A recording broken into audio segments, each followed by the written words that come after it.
Okay, welcome back. As I said, it's my turn now, and it's my pleasure to introduce you to the topic of digital certificates that we develop in a project together with many other partners. My name is Michael Melzer. I'm from BAM, which is the Federal Institute for Materials Research and Testing.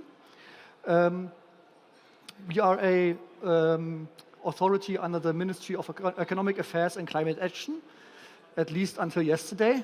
So we have a new government. So it will probably be the Ministry for Economy and Energy in the future. Myself, I am responsible for the calibration laboratory at BAM. We are an accredited laboratory for the quantities of force and temperature and some electrical quantities. And as I said, the topic of digital certificates we were doing in a national initiative called QI Digital, where all the public players of the national quality infrastructure joined together to test and verify digital tools to digitalize the quality infrastructure of Germany. These are not only certificates, but also smart standards, the digital product passport, and many other tools that we develop. So we will have 60 minutes talk for this topic, which is of course very comfortable for me, but I will also try to address you in case you have no idea yet about digital certificates or, for example, the digital calibration certificate. So I will give some very brief details on calibration and metrological traceability. But also, if you're already familiar with this topic a little bit, we will have some deep dives into specific topics of the digital calibration certificate. For example, ref type attributes and the digital accreditation symbol, which are very important. And at the end, I may have the time to also talk about the digital reference material certificates that we are about to develop as well. So the national quality infrastructure, of course, is driven by the idea that companies offer products on a market for their consumers and the public to their benefit. And of course, the consumers can have a high expectation on the quality of these projects and also of these products and also on the safety. So that's why the national quality infrastructure is there, and it's driven on the top by these three institutions of the National Metrology Institute, the National Accreditation Body, and the organizations for the standardization. And in the midterm, there are quality service providers who give their services to the enterprises directly. All these players act on the base of different standards. And whenever it comes to measurements, of course, it's the National Metrology Institute that provides the definition of the units and actually disseminates these units across the country. In this respect, the first digitization effort was taking place by introducing a digital SI formalism that I will explain to you also later. The National Accreditation Body then accredits these quality service providers to prove their competences, and these service providers can then offer their services to the enterprises. When it comes to measurements, of course, calibration is important, and that's what the calibration laboratories do. They offer their calibration services to the market, but also to these quality service providers in case it's necessary. And for each calibration certificates are exchanged. But also the calibration laboratories have to have metrological traceability, so they have to also calibrate their equipment, and this is usually done directly with the National Metrology Institute in order to have the dissemination of the quantities. And also within the enterprises, a lot of calibrations are taking place. So for each calibration, these certificates are generated, are exchanged, and we see that on the basis of many of these documents being exchanged, calibration is one of the leading pillars of the National Metrology Institute infrastructure, besides standardization and accreditation. So to tell a bit more on the basis of calibration itself, what is a calibration? A calibration is always a comparison of a measuring instrument with a reference. So when you have a measuring instrument in place, for example, in a company, then you have to ask yourself, well, how accurate and how precise is this instrument measuring? So you do the calibration and compare it with the reference instrument. And as I said, for each calibration, such a calibration certificate is generated and exchanged that summarizes all these results on the calibration. But I can also ask about the reference instrument. How accurate and how precise is this thing working? So also the reference has to be calibrated, which is usually taking place in an accredited calibration laboratory, just as we are one. So we have very special equipment to do calibrations with very low uncertainties, but also these have to be calibrated, as I said, on the National Metrology Institute. And if you have such an uninterrupted chain of calibration documented in the calibration certificates, then you can achieve the metrological traceability.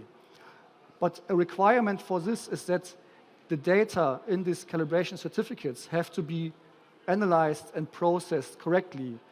For example, even the National Metrology Institute does not measure with unlimited precision. So also they have an uncertainty. And this uncertainty from the top level is passed to the next level and is one contribution of the measurement uncertainty that is given on to the next level below. So the uncertainty increases from top to bottom of this calibration pyramid, but what also increases is the number of calibrations. The NMI, or the PTB, as the NMI of Germany, makes about 1,500 calibrations a year. Accredited calibration laboratories in total make up several 10,000 calibrations, and if you end up at the very bottom in the industry, it's millions of calibration taking place every year, and each of them generates a unique set of data that should be analyzed and understood properly. So as you see, these calibration certificates are important for the metrological traceability. So let's take a closer look at such a calibration certificate. This is one of our certificates for the temperature. So what we calibrated here was a PT100 temperature device. And now you can ask yourself, what are you actually doing if you get a calibration certificate from one of your devices? There are very different approaches. The first message here is that a calibration certificate is not only a demonstration document. There's some very useful data in this certificate, and you paid money to get this data, and we do a lot of work to get this data and to report it in a proper way that it's understandable. So please use the data, and I would like to explain a bit what is the actual value of this data in a calibration certificate. The core data of the calibration, of course, is summarized usually in a table like this. For example, for temperature calibration, we have a column for the reference value, we have the actually measured value, we have the deviation between the two, and the uncertainty. The second important message here is that the uncertainty that is reported in the calibration certificate, as you can see it here, is the uncertainty in the calibration. It is not the uncertainty that you are having in your application. So that's a bit of a difference. So let's talk a bit about the measurement uncertainty. You assume the measurement uncertainty in the certificate, but if you are an application, you don't have only the uncertainty. As you can see, you have only deviation, which is the measurement error. As you can see here in this example, the deviation can be even have much higher values than the reported extended measurement uncertainty. This you have to also take into account, because it's another sort of error of your device. You can either take it into account in full, but it's also a way that you adjust the device. The adjustment is not particularly a part of the calibration. That's usually something that has to be done on the user side. Usually it's very simple. You just put both values together of the reference values and the measured values and make a relation between the two and make a correction function. And then you can correct or adjust your sensor and reduce the measurement uncertainty contribution from the deviation. You cannot reduce it to zero because, as you can see, there's always some remaining deviations from this, but you can reduce it by quite a lot. Another source of uncertainty you can derive from further information that you find in the calibration certificate. So it's important not only to look at the main table, but also to the other information that is given. For example, in our temperature certificates, you will find a sentence just below the table, meaning that the hysteresis of the device can make up an additional contribution of 40 millikelvin, which is not less or not fewer than the actual reported uncertainty. And this 40 millikelvin is not included in this uncertainty. Why it's not included? Because not everybody needs it. If you have a process where you only heat up a system and you have a sensor that just needs to make something or trigger something when a certain temperature is reached, you don't have to care about this hysteresis. But if you have a process control or process surveillance where temperature goes up and down, you need to account for this hysteresis of the sensor. Another source of uncertainty is the long-term behavior of the device. This is not something that is measured or determined in calibration. This is usually up to the customer to do it. Here's an example of one of our standards that we use in the calibration laboratory that has a very long calibration history. And if you have such a nice history, then you can also correct for the drift and for the long-term behavior. You can extrapolate actually a dedicated value for a certain day, for the day of your measurement, and then you can also reduce this long-term behavior. Again, not to zero, you will always have a remaining contribution from this. Another source would be deviating conditions from the calibration. So we report in the calibration certificates the conditions under which these measurements were done. Just to give another example, if the calibration of your resistive thermal sensor was done with a driving current of 1 milliamp, and in your application you measure it with 10 milliamps, you will have a self-heating. That will shift your entire value, so you have to account for this. Again, the information in the certificates is given that you need for this. And the last contribution may come from the level of confidence that you define for yourself. Our uncertainties are usually given with a confidence limit of a confidence level of 95%. You have to decide if this is enough for you. If you're working in the medical sectors, you should have 99% at least. If you build a machine that counts $100 bills, you don't want to have every 100 bill not counted, right? So you need to care about the level of confidence. So it's quite a colorful mix of contributions that in the end make up the error bar of your measurement, and only a part of it is the actual uncertainty that you will find in the certificate directly, and several contributions you have to assess yourself with the help of further information that you will find in the certificate. Okay, what is the reason to apply this information also in the measurement? If you have, for example, process monitoring, you have specified process limits, but of course, there is a certain uncertainty that you have to take into account that gives you an unsecure band of values. And if you talk about quality assurance, then of course everything that is uncertain should not be in the accepted range. So this uncertainty limits your accepted range. And if you have no calibration, then what you need to do is you need to rely on the specifications from the customer, and you have to trust them.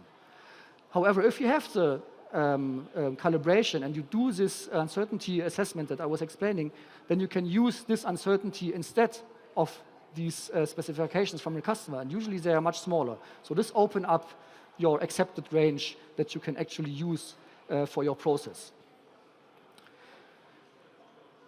To sum up a bit the pros and cons of metrological traceability, of course, you can have certainty about the trueness and precision of your measuring the values if you do the calibrations and you analyze the data correctly, and then the measurement uncertainty can replace these specifications.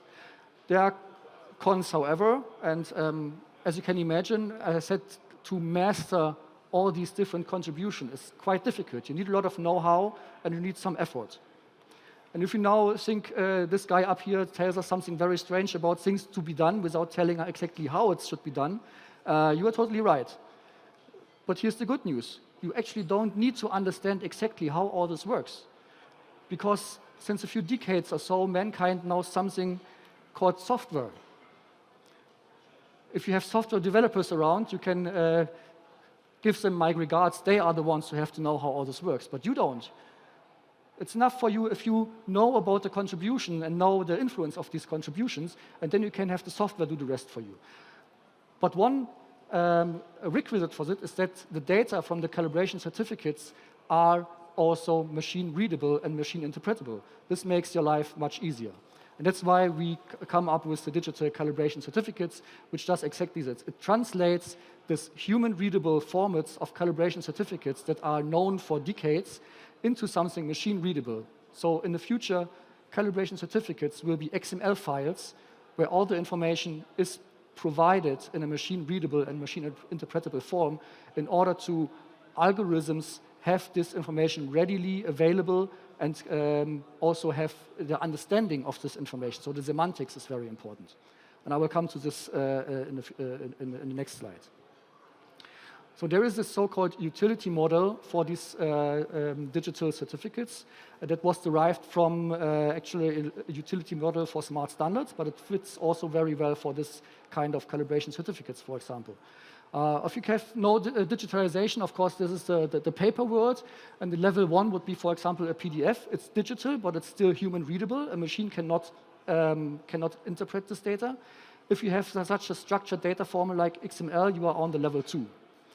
To reach level 3, you need a certain standardized architecture of this certificates, and this is what PTB has been doing together with other partners several years ago, and they come up with an XML schema. This schema defines the terminology and the architecture of digital calibration certificates, which makes them level 3 certificates.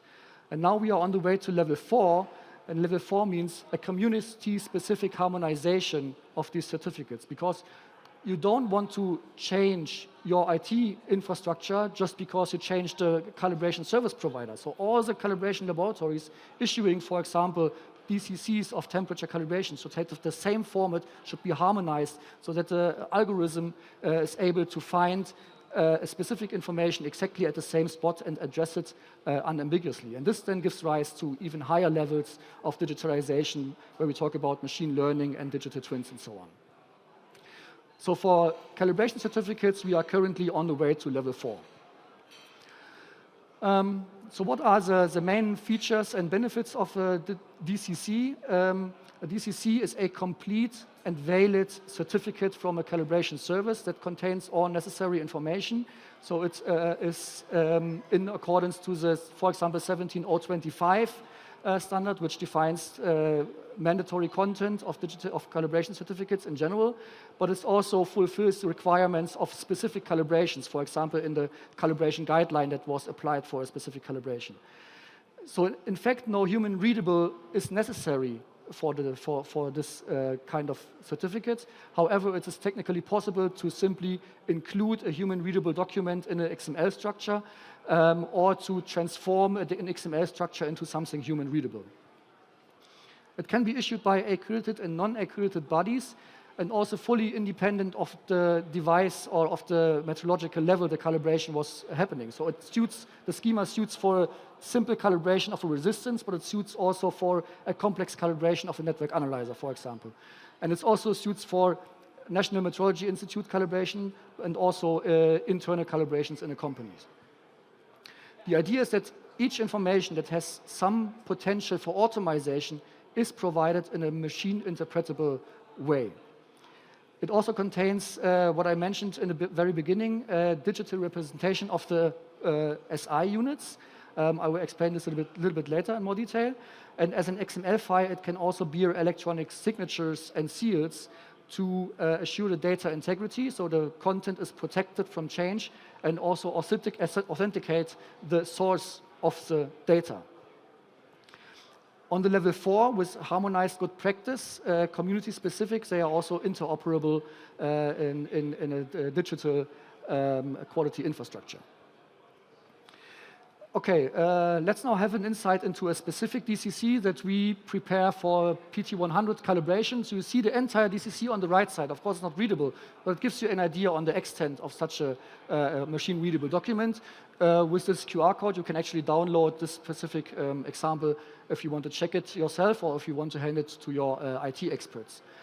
So this PT100 DCC was performed with a calibration procedure of DKD R5-1, which is the standard procedure for resistive thermometers. It's calibrated within our accredited scope in our calibration lab, so we have the approval from our accreditation body to issue DCCs for temperature calibrations already. It's automatically generated with a software that we developed ourselves. On the paper, this certificate has about 3.5 pages, and it ends up with about 850 lines of XML code, which is readily validated against the DCC schema in the latest version. As I said, the digital SI is already incorporated, and what it also contains are the so-called ref types. Ref types are very important. These are like bookmarks for the machines that the algorithm can use it to directly address certain information. Our paper certificates do come in German and English language, and so does also our DCC, so you can add as many languages as you want. And we do seal our digital calibration certificate with a digital accreditation symbol that is provided by our accreditation body, and this is what makes it an e-attestation. But as I said, we will come to the details of this now. What is the structure of the DCC? So of course, this is mainly determined by the schema. The first part is the administrative data that contains important information on how was the DCC generated, what language it is. There is a unique identifier which is important for the digital handling of the certificate. The receipt date, the performance date, and location, these are all the core information of the administrative data.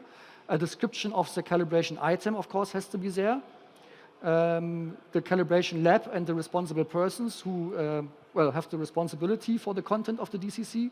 A DCC usually, or a calibration certificate in general, is issued for a specific customer, so this has to be also there.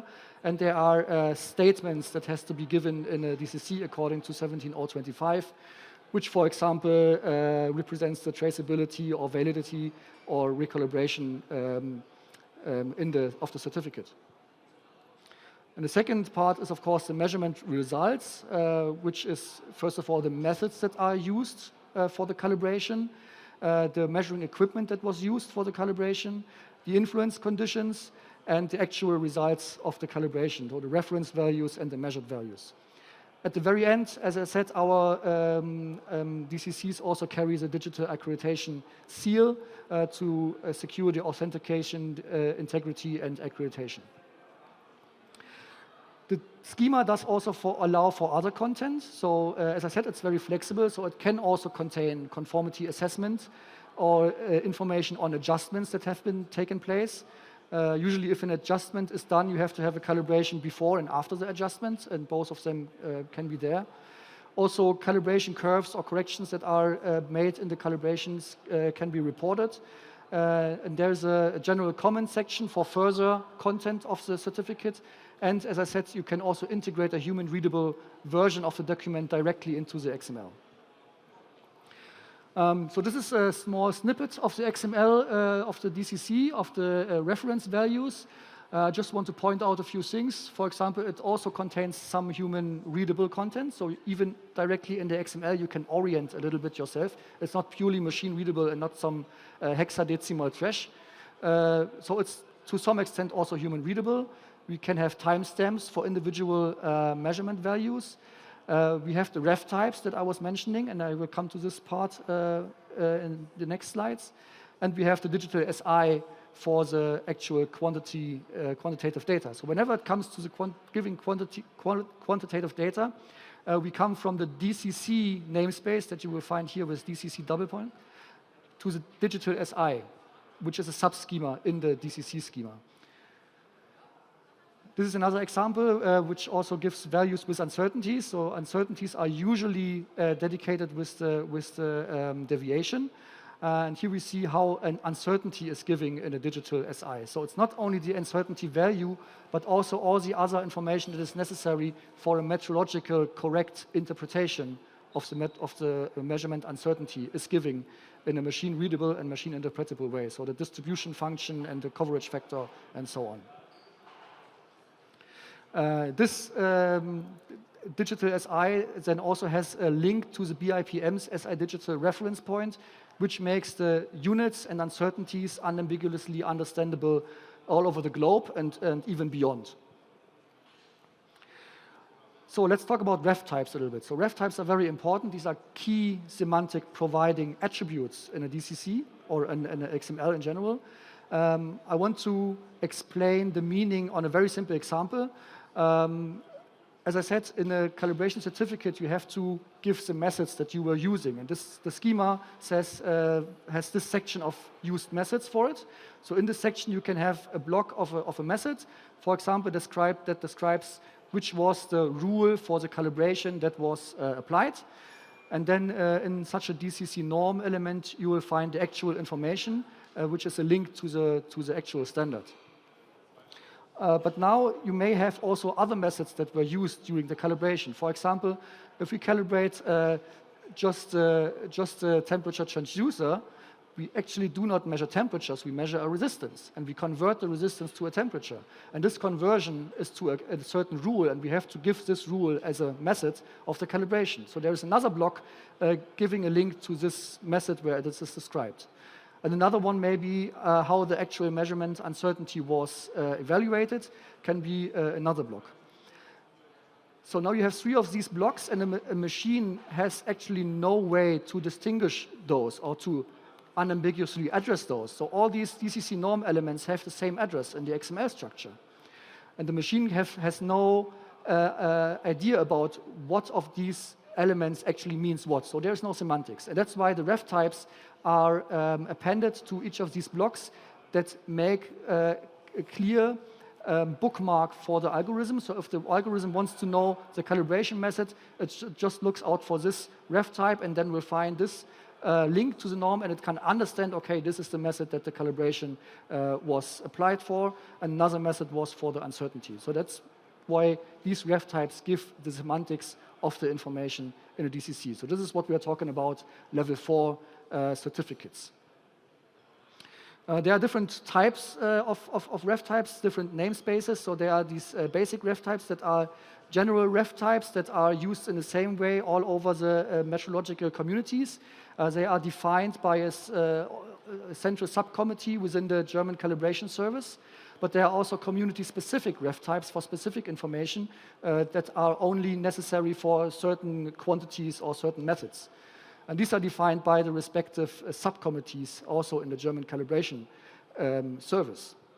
So this is the work that is currently going on to get out these ref types, and also we are hosting a thesaurus of these ref types, because it's not only for the calibration laboratories, it's also necessary for the IT developers of the software that actually use the DCCs to get the definitions of the ref type and their meaning, and that's why there is a thesaurus defining the wording, the definition, the namespace, affiliations, and what are sub-elements and so on. So this is currently being built up, and it's publicly available so that software developers can have access to this. And these ref types then, or ref type definitions, can then easily be included in the DCC itself. There is a dedicated section for this, and with this snippet of code, you include the namespace for the general ref type and the namespace for the temperature ref type in case of a temperature calibration. And this gives then rise to also have an electronic validation of the ref types if they are used correctly, if they are spelled correctly, because if there are mistakes in the ref types, then the machine cannot understand the meaning of those and cannot find the information that it actually needs. So that's why it's very important to handle those ref types. This is a simple example how to use them. For example, if you want to state the calibration media, this is important for certain calibrations, for example, for humidity, but also sometimes for temperature. You can address a calibration medium, for example, by the CAS number. So you give a reference to the CAS database and give the CAS identity, and then just give the ref type of calibration medium, and then the algorithm can understand, okay, this particular calibration was carried out in nitrogen.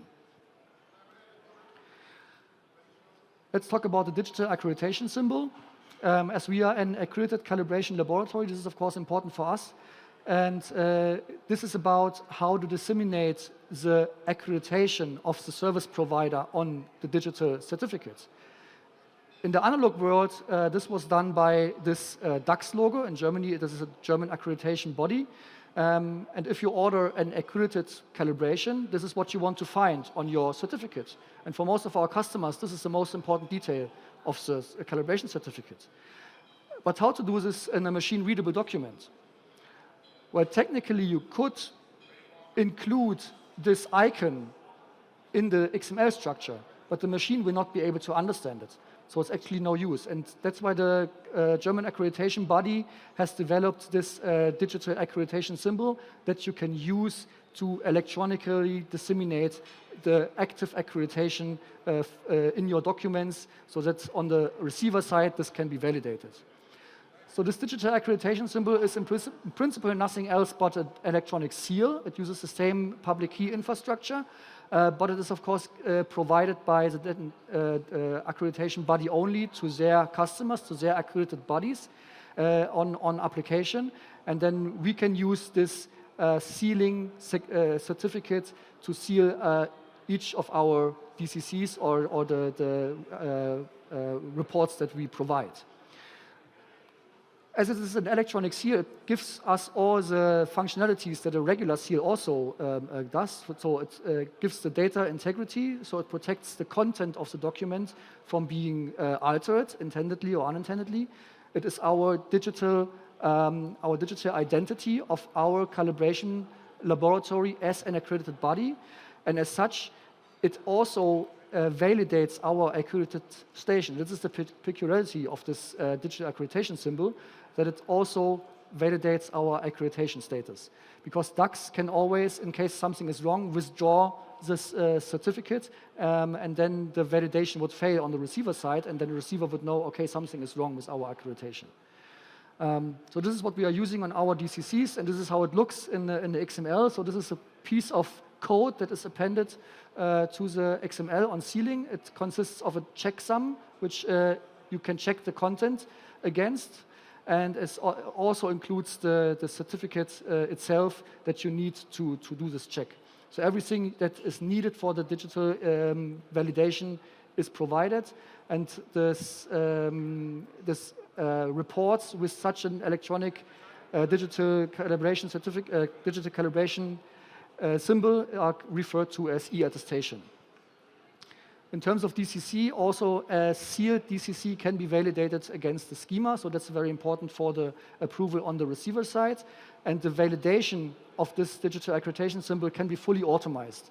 This is something we also demonstrate on our booth just over there, that the schema and the signature can all be checked at the push of a button, so that the receiver can be sure about all these functionalities, the data integrity, authentication, and accreditation.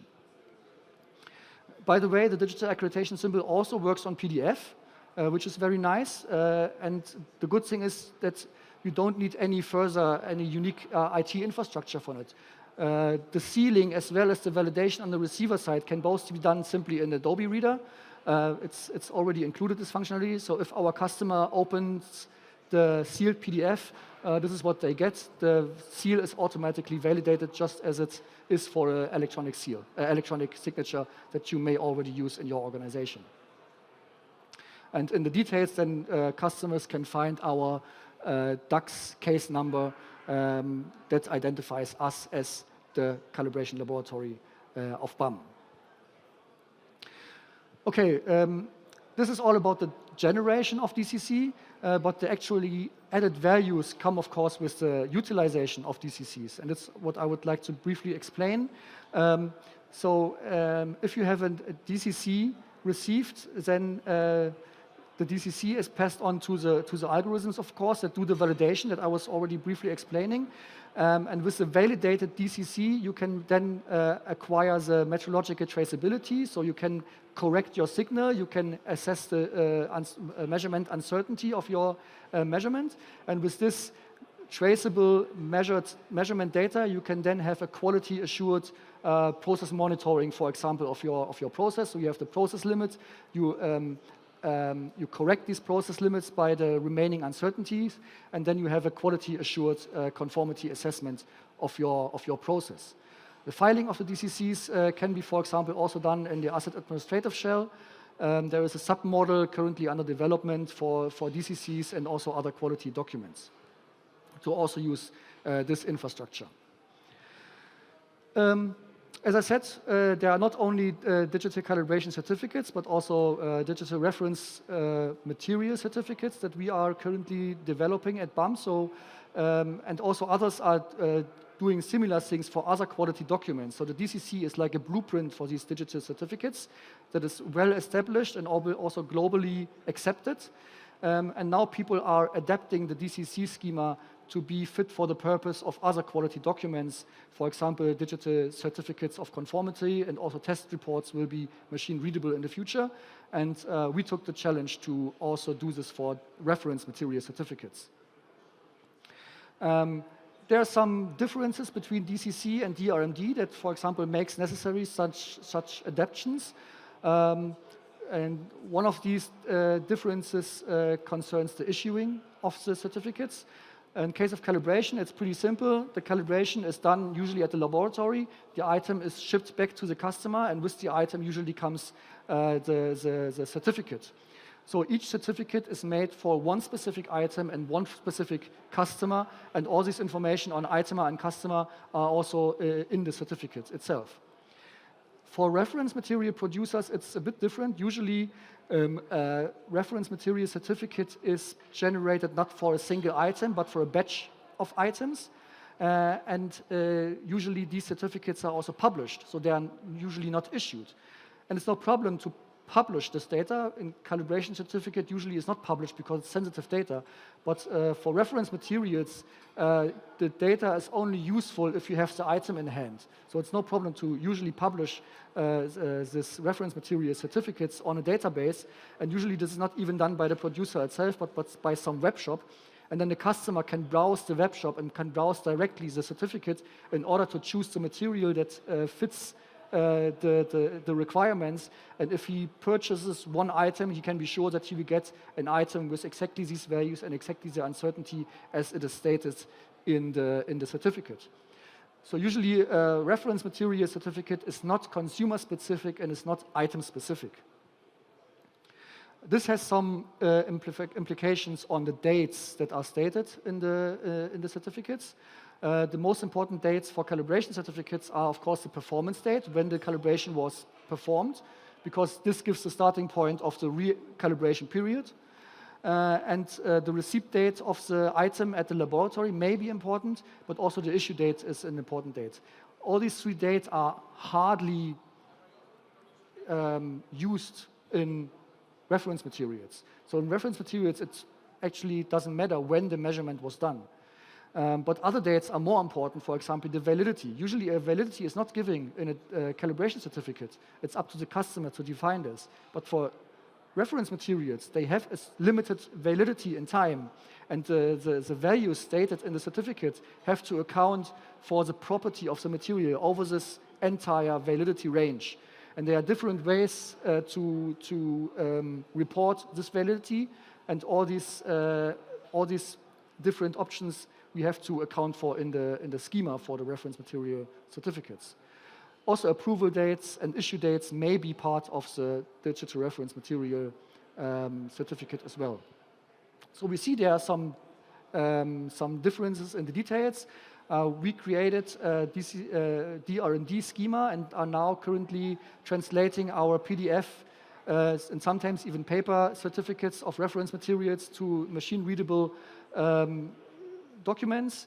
And usually we'll find for each information in the PDF, we will find the respective slot in the schema. So this is ongoing, and we will provide our reference material certificates soon also in this machine-readable form. In fact, for some, we already do it. And this I can demonstrate. This is a COMA database that is hosted by BAM.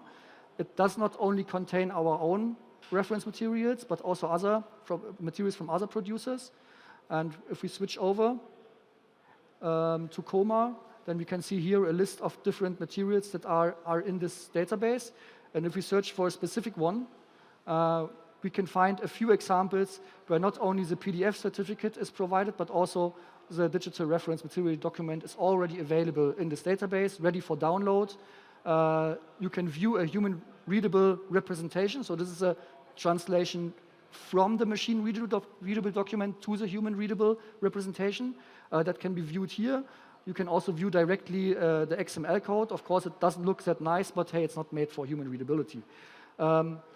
Currently in COMA, this is only an upload-download functionality. But of course, in the future, we also want to have the functionality for new entries in the database, that it's only necessary to simply provide the DRMD, and then all the information in the database is already available. So this makes the handling of databases much easier for reference materials, and databases are very important aspects for reference materials. Another tool that we are currently developing, I can show it here a little bit, is a DRMD creator. So it's like an online mask where you will put in all the information from your certificate, the administrative data, everything that you need, pretty much according to the DCC schema that I was introducing. The material properties, so you can find here that these are certified values, and there's a whole table of values in this particular one. You can also import, export this table from and to Excel. There are statements. We have, in the case of DRMD, we have dedicated statements in the schema because they are much more important for reference materials than for DCCs, for example. And in the end, you can use all the data to create your XML version of the reference material document. Somehow the schema validation failed now, but all the data that you put in is validated against the schema, and then you can download the XML directly from this page. So this is currently in an alpha testing phase, and we will publish a tool like this in the coming months, let's say. Sorry. Another tool that we started to develop is a translation from the PDF version of a certificate to a machine-readable directly using large language models. That does make sense for reference material certificates, not so much for DCCs, but reference materials may have a very long validity that can be decades. So for some of them, it makes sense to translate them from the former PDF version to something machine-readable, and that's what we made it a DRMD generator to make this translation. The results are not yet perfect, so far from perfect. So after this generation, you have to do some corrections and some additions and so on. But let's say the starting point is much better than starting from scratch. Yeah, to sum up a little bit, the benefits of digital certificates. As I said, there are different kinds of certificates in different, let's say, development states. DCCs are already ready. Our calibration laboratory, as I said, can offer DCCs already. Others are also following up now, and the other certificates are also under development. And these can give rise to an automation, as I said, on metrological traceability, quality assurance, database maintenance, process monitoring, and also reporting itself. And this, of course, has benefits on the workload that can be reduced. You have less manual work from analyzing the data or handling the data. You have increased safety because you avoid errors from manual data processing. As I was showing, you can increase the precision of your measurements and the process yield. And this, of course, has effects on budget and efficiency, and also may increase public image and sustainability of your processes. One outlook, colleagues are also working on data spaces for quality documents. This is a Quality X approach. So there is a white paper via this link that describes the concept of Quality X data space.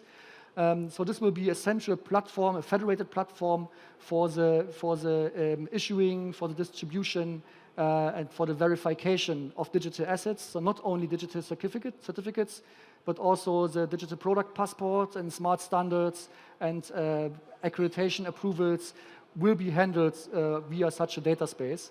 And the data space organizes the data availability for the different players of the national quality infrastructure. At the end, let me invite you to our booth, which is just over there. We have our DCC demonstrator. We show the automated DCG generation and the sealing and also the utilization. You can browse through the DCC schema. If you have detailed questions, we are happy to answer these at our booth. And we also show some things on the digital reference material certificate. Let me thank my DCC team at BAM and also the DR&D team, the DCC core team at PTB, which is of course hosting the schema and other IT infrastructure. The DKD is very important, as I said, for the harmonization of the DCC and the ref types, and also thanks to the German accreditation body for providing the digital accreditation symbol. As I said, this was done in the QI Digital project of the Federal Ministry for Economic Affairs and Climate Action, and I would like to thank you for your kind attention.